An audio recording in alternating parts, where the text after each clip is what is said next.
What is up, guys? Technicals here, at you with something a little bit different today. We're going to be going over the most zany yet compelling conspiracy theories in cryptocurrency. Now, I put out an open call on our Discord channel here, telling people that if they submitted their best cryptocurrency conspiracy theories, I'd have a little something for them. So if I'm featuring you in this video, hit me up after the fact, and I'll be sending you off your little prize. Be sure to head over into our Discord. Just type discord.thetechnicals.io into your browser. It takes you straight in. So put on your tinfoil hats, popular Croys, and let's get into it. The Technicals.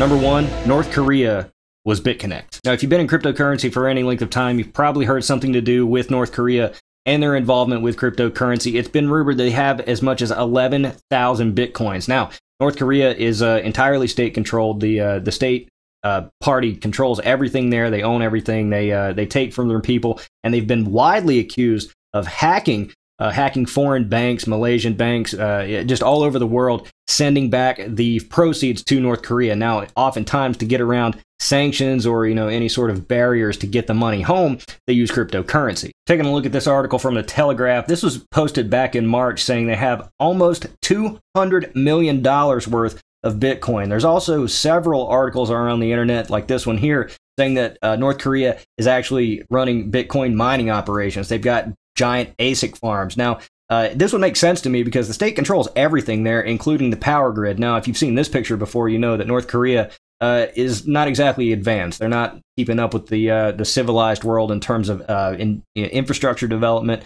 They put a lot of money into their military, and a lot of it goes to the high ups in the state. So it would make sense to me that if they wanted to mine Bitcoin or any other cryptocurrency, they could divert what little power that they do have into cryptocurrency mining operations. Taking a look at this article here from Vox, I know, it's saying that North Korea uses Bitcoin to get around U.S. economic sanctions. So if they're blocking North Korea from engaging in trade with other countries, then North Korea could use Bitcoin to circumvent these sanctions in some roundabout way. Because, again, due to the anonymous nature of cryptocurrency, they can do it. They're just another transaction on the blockchain. So if they wanted to buy something, so long as the person selling them something or buying something from them was willing to take Bitcoin, then yeah, they could easily get around it. One of the most interesting things I found in my research is that North Korea is actually going to be hosting a cryptocurrency conference in this October, in only a few short weeks. Now, a lot of people have said that this may not go through, or that leading professionals, leading figures in the cryptocurrency community are not going to travel to North Korea,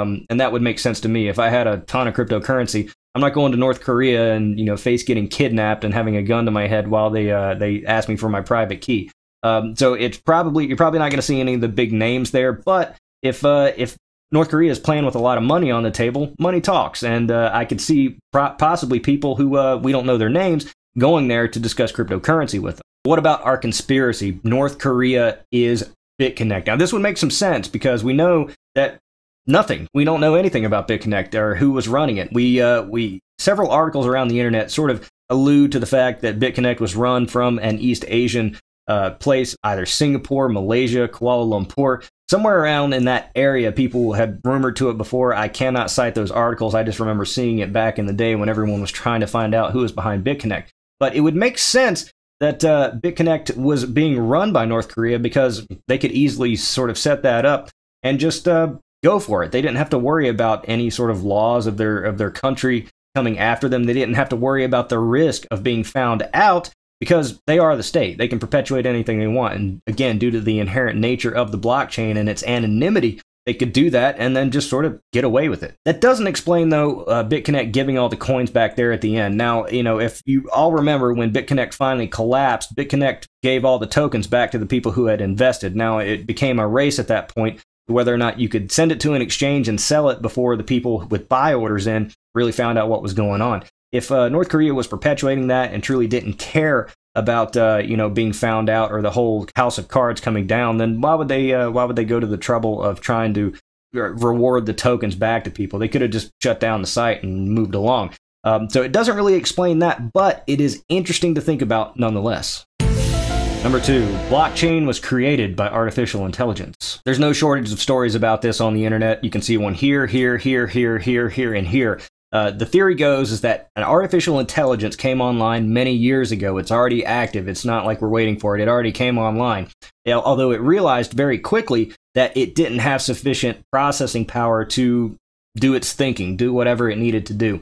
So it took a look at humans and said, these meat sacks are real greedy, they want money. I'll invent a currency that requires advanced computing power. I'll have them use their capital to set up these giant operations that perform computing functions all the time.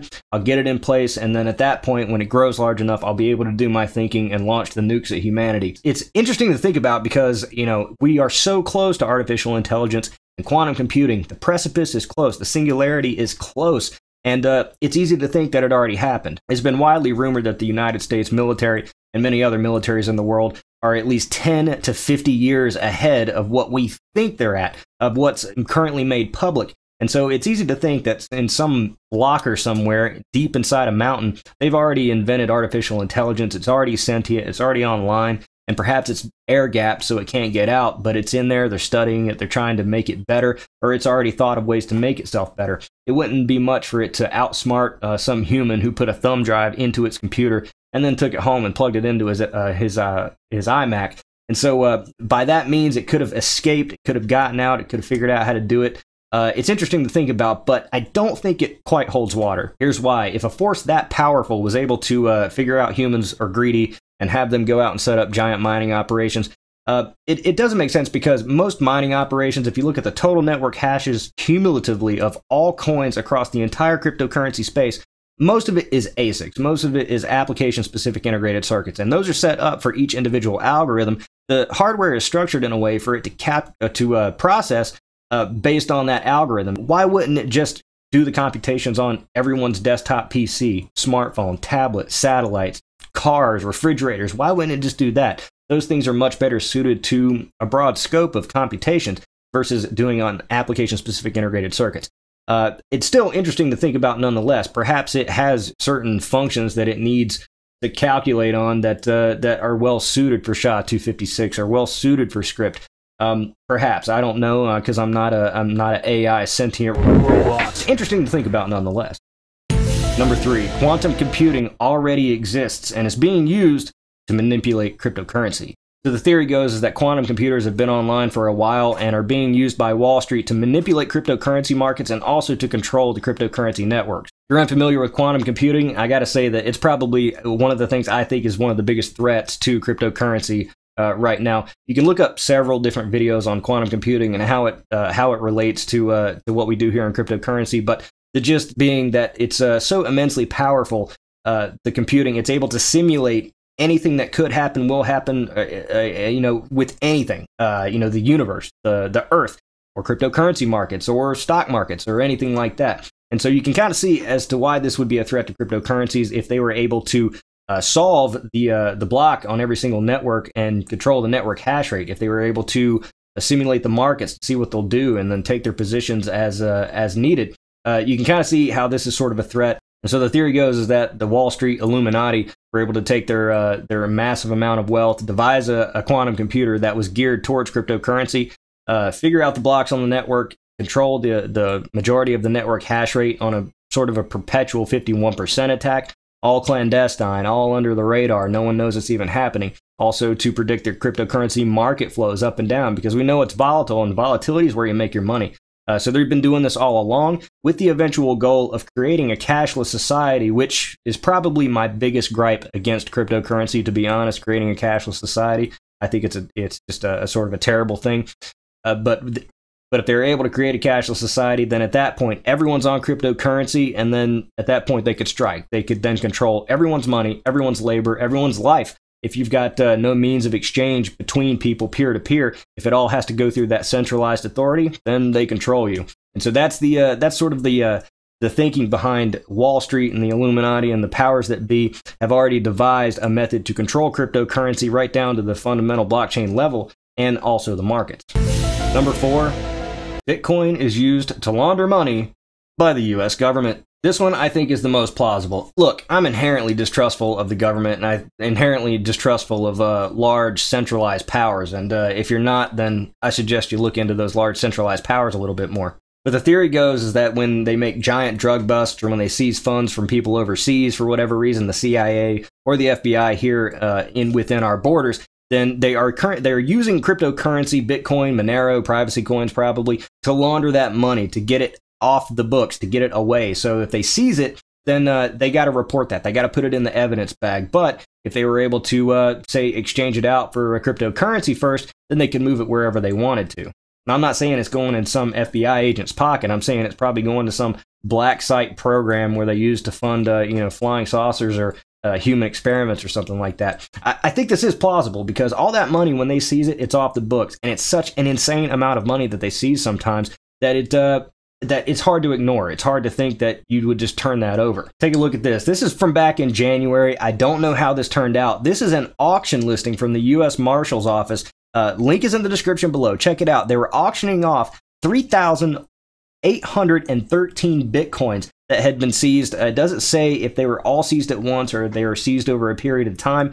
It seems extremely odd to me that this was back in January during the height, right before the crash. This listing, it goes into some detail about the starting bid and what you got to do to go through to bid on these Bitcoins. It just seems extremely odd to me that suddenly a government agency, through its prior seizures, was auctioning off at the very tippy top of the cryptocurrency markets 3,813 Bitcoins, at the time approaching $70 to $80 million worth of Bitcoin. This is just the amount that they were auctioning off. Who's to say that some other agency hadn't seized something already? The CIA, the FBI, whoever. And who's to say that they just didn't bother auctioning it off to the public? They're under no order to auction it off to the public, especially places like the CIA, the NSA, the FBI. These are inherently private agencies within the government. They are dealing with some very nefarious types. And so it makes sense to me that if they came into possession of a large amount of cryptocurrency or a large amount of cash,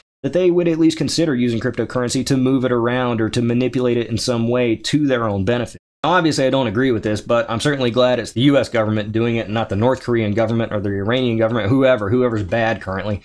So, that's some reassurance, I guess, although I think that I'd probably rather have it all be transparent. But, I can only go to bed at night thinking that they've got my best interest at heart. And I'm not sure that they do, but maybe, hope so.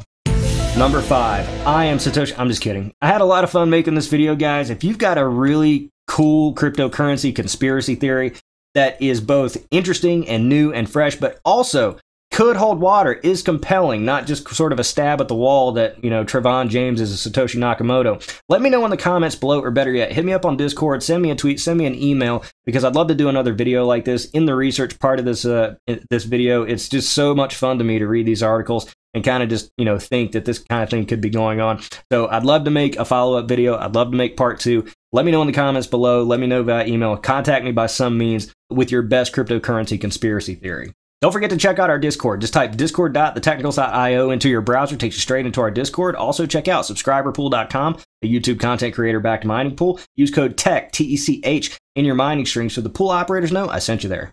I'm The Technicals. See you next time.